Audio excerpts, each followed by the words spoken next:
حدیث نمبر 7۔ حضرت عبداللہ بن عباس رضی اللہ تعالیٰ عنہ سے روایت ہے، انہوں نے فرمایا، ابو سفیان بن حرب رضی اللہ تعالیٰ عنہ نے ان سے یہ بیان کیا کہ ہرقل شاہ روم نے انہیں قریش کی ایک جماعت سمیت بلوایا۔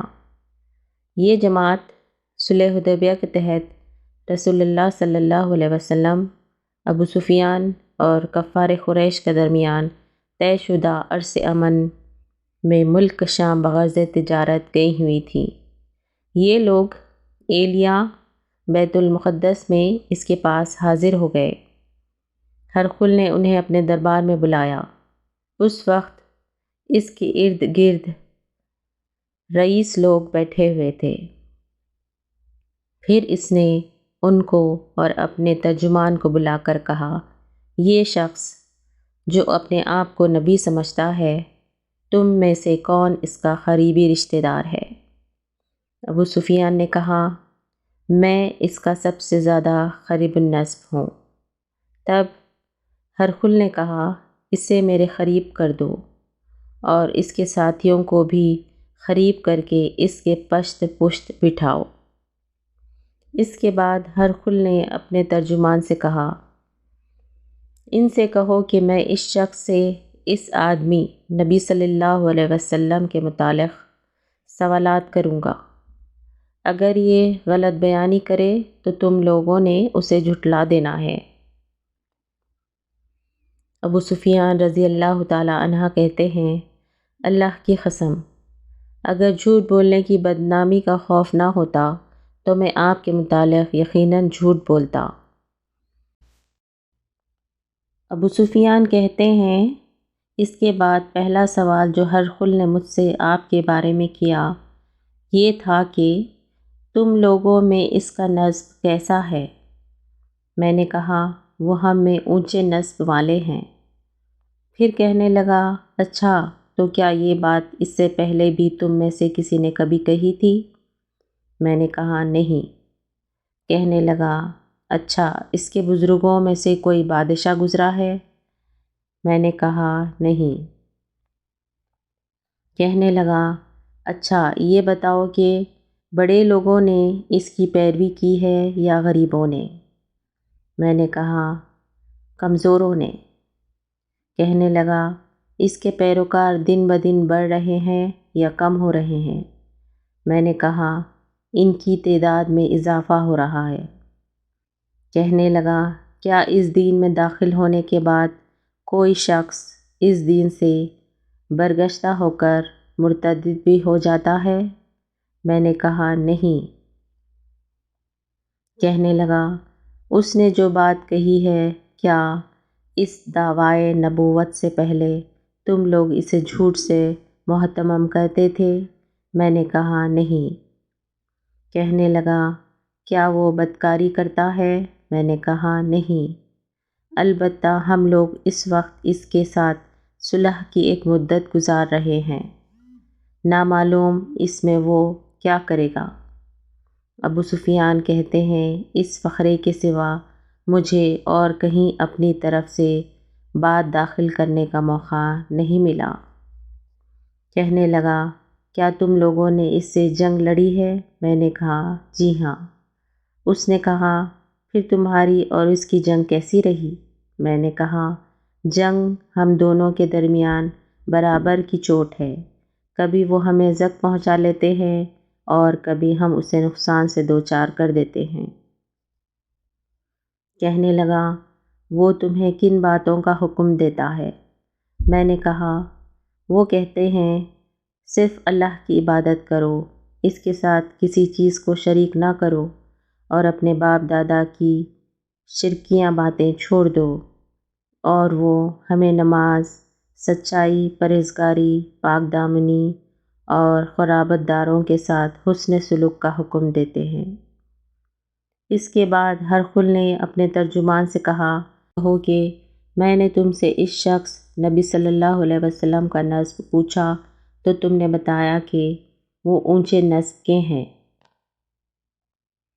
اور دستور یہی ہے کہ پیغمبر ہمیشہ اپنی قوم کے اونچے نسب میں بھیجے جاتے ہیں، اور میں نے تم سے دریافت کیا کہ آیا یہ بات اس سے پہلے بھی تم میں سے کسی نے کہی تھی؟ تم نے بتلایا کہ نہیں۔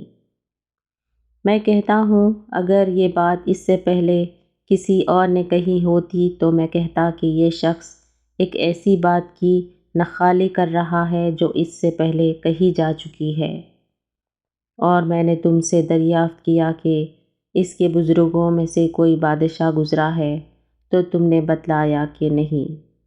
میں کہتا ہوں اگر اس کے بزرگوں میں سے کوئی بادشاہ گزرا ہوتا تو میں کہتا کہ یہ شخص اپنے باپ کی بادشاہت کا طالب ہے۔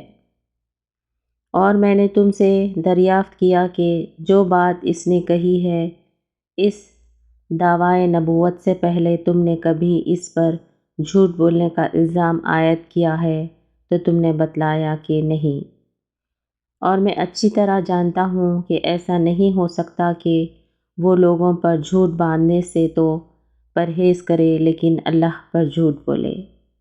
میں نے تم سے یہ بھی دریافت کیا کہ بڑے لوگ اس کی پیروی کر رہے ہیں یا کمزور، تو تم نے بتلایا کہ ناتواں لوگوں نے اس کی پیروی کی ہے۔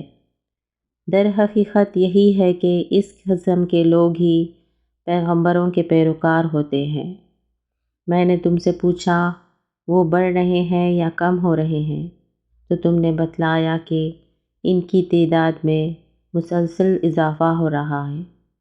در حقیقت ایمان کا یہی حال ہوتا ہے آئے کہ وہ پایا تکمیل تک نہ پہنچ جاتے۔ پھر میں نے تم سے پوچھا کیا اس دین میں داخل ہونے کے بعد کوئی شخص متنفر ہو کر مرتد بھی ہوتا ہے تو تم نے بتلایا کہ نہیں۔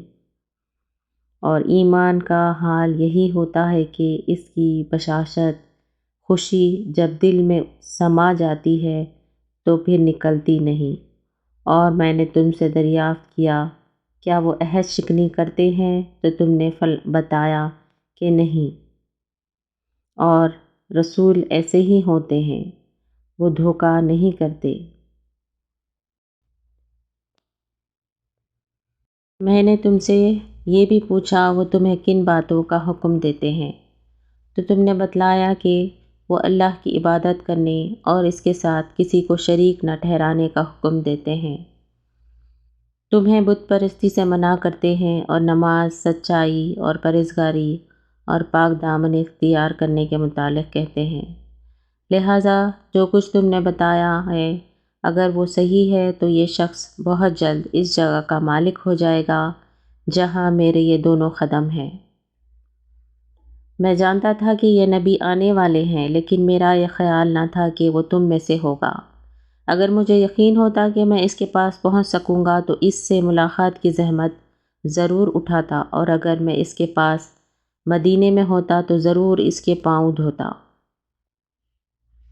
اس کے بعد ہرقل نے رسول کرم صلی اللہ علیہ وسلم کا وہ خط منگوایا جو آپ نے وہیہ کلبی رضی اللہ تعالی عنہ کے ذریعے سے حاکم بصرہ کے پاس بھیجا تھا، اور اس نے وہ خط ہرقل کو پہنچا دیا تھا۔ ہرقل نے اسے پڑھا۔ اس میں لکھا تھا: شروع اللہ کے نام سے جو بہت مہربان نہایت رحم کرنے والا ہے۔ اللہ کے بندے اور اس کے رسول محمد صلی اللہ علیہ وسلم کی طرف سے ہرقل عظیم شاہ روم کے نام، اس شخص پر سلام جو ہدایت کی پیروی کرے۔ اس کے بعد میں تجھے کلمہ اسلام لا الہ الا اللہ محمد رسول اللہ کی دعوت دیتا ہوں۔ مسلمان ہو جا تو محفوظ رہے گا، اللہ تعالیٰ تجھے وہ دوہرا اجر دے گا۔ اگر تو یہ بات نہ مانے تو تیری رعایا کا گناہ بھی تجھ پر ہوگا۔ اور اے اہل کتاب، ایک ایسی بات کی طرف آ جاؤ جو ہمارے اور تمہارے درمیان یکساں ہے۔ ہم اللہ کے سوا کسی اور کی عبادت نہ کریں اور اس کے ساتھ کسی کو شریک نہ ٹھہرائیں، اور ہم میں سے کوئی اللہ کے سوا، چنانچہ اگر یہ لوگ اعتراض کریں تو صاف کہہ دو کہ گواہ رہو ہم تو فرما بردار ہیں۔ ابو سفیان رضی اللہ تعالیٰ نے کہا جب ہرقل جو کہنا تھا کہہ چکا اور خط پڑھ کر فارغ ہوا تو وہاں آوازیں بلند ہوئی اور بہت شور مچا اور ہم باہر نکال دیے گئے۔ میں نے باہر آ کر اپنے ساتھیوں سے کہا، ابو کبشہ کے بیٹے کا معاملہ بڑا زور پکڑ گیا ہے، اس سے تو رومیوں کا بادشاہ بھی ڈرتا ہے۔ اس روز کے بعد مجھے برابر یقین رہا کہ اس رسول کا دین غالب آ کر رہے گا، یہاں تک کہ اللہ تعالیٰ نے میرے اندر اسلام جاگزین کر دیا۔ ابن ناطور جو ایلیا کا گورنر، ہرقل کا مصاحب اور شام کے عیسائیوں کا پادری تھا، بیان کرتا تھا کہ ہرقل جب ایلیا بیت المقدس آیا تو ایک روز صبح کے وقت رنجیدہ خاطر بیدار ہوا۔ اس کے کچھ مصاحب کہنے لگے، ہم دیکھتے ہیں کہ آپ کی طبیعت کچھ بجھی بجھی ہے۔ ابن ناطور نے کہا، ہرقل ماہر نجومی اور ستارہ شناس تھا۔ جب لوگوں نے اس سے پوچھا تو کہنے لگا، میں نے آج رات تاروں پر ایک نگاہ ڈالی تو دیکھتا ہوں کہ ختنہ کرنے والوں کے بادشاہ کا ظہور ہو چکا ہے۔ بتاؤ ان دونوں کون لوگ ختنہ کرتے ہیں؟ مصاحب کہنے لگے، یہودیوں کے سوا کوئی ختنہ نہیں کرتا، ان سے فکر مند ہونے کی چندہ ضرورت نہیں۔ آپ اپنے اہل علاقے کو پروانہ بھیج دیں کہ وہاں کے تمام یہودیوں کو مار ڈالیں۔ اس گفتگو کے دوران میں ہرقل کے سامنے ایک شخص پیش کیا گیا جسے شاہ غسان نے بھیجا تھا، اور وہ رسول اللہ صلی اللہ علیہ وسلم کا حال بیان کرتا تھا۔ جب ہرقل نے اس سے تمام معلومات حاصل کر لی تو کہنے لگا، اسے لے جاؤ اور دیکھو کہ اس کا ختنہ ہوا ہے یا نہیں۔ لوگوں نے اسے دیکھا اور ہرقل کو بتایا کہ اس کا ختنہ ہوا ہے۔ ہرقل نے اس سے دریافت کیا، عرب ختنہ کرتے ہیں؟ اس نے کہا، ہاں وہ ختنہ کرتے ہیں۔ تب ہرقل نے کہا، یہی شخص پیغمبر اس امت کا بادشاہ ہے جس کا ظہور ہو چکا ہے۔ پھر ہرقل نے اپنے علم میں ہم پلہ ایک دوست کو رومیوں میں خط لکھا اور خود حمص روانہ ہو گیا۔ ابھی حمص نہیں پہنچا تھا کہ اسے اپنے دوست کا جواب موصول ہو گیا۔ اس کی رائے بھی رسول اللہ صلی اللہ علیہ وسلم کے ظاہر ہونے میں ہرقل کے موافق تھی کہ آپ نبی برحق ہیں۔ آخر حمص پہنچ کر اس نے روم کے سرداروں کو اپنے محل آنے کی دعوت دی۔ جب وہ آ گئے تو پھر اس نے حکم دے کر دروازہ بند کر دیے۔ پھر بالا خانے سے انہیں دیکھا اور کہنے لگا، روم کے لوگوں، اگر تم نے اپنی کامیابی، بھلائی اور بادشاہت پر قائم رہنا چاہتے ہو تو اس پیغمبر کی بیعت کر لو۔ یہ اعلان حق سنتے ہی وہ لوگ جنگلی گدھوں کی طرح دروازے کی طرف دوڑے۔ دیکھا تو وہ بند تھے۔ جب ہرقل نے ان کی نفرت کو دیکھا اور ان کے ایمان لانے سے مایوس ہوا تو کہنے لگا، ان سرداروں کو میرے پاس لاؤ۔ جب وہ آئے تو کہنے لگا، میں نے ابھی جو بات تمہیں کہی تھی وہ صرف آزمانے کے لیے تھی کہ دیکھوں تم اپنے دین پر کس طرح مضبوط ہو۔ اب میں وہ دیکھ چکا۔ تب تمام حاضرین نے اسے سجدہ کیا اور اس سے راضی ہو گئے۔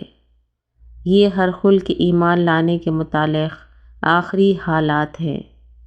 یہ روایت صالح بن کیسان، یونس اور معمر نے بھی زہری سے بیان کی ہے۔